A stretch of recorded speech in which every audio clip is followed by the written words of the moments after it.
same situation with me na parang may friends ako na like all of them actually BGC area.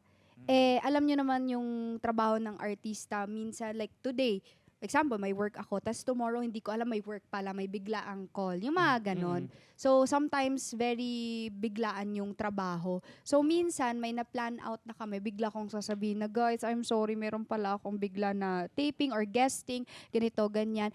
But it really helps na mature din mag-isip yung mga kaibigan mo. And as friends, importante na kahit alam nyo naman na hindi na siya pupunta, invite lang. Oo. And be accepting of each other's, situations. Kasi iba-iba naman tayong lahat. At hindi naman lagi, alam mo yun, na pwede ang bawat isa.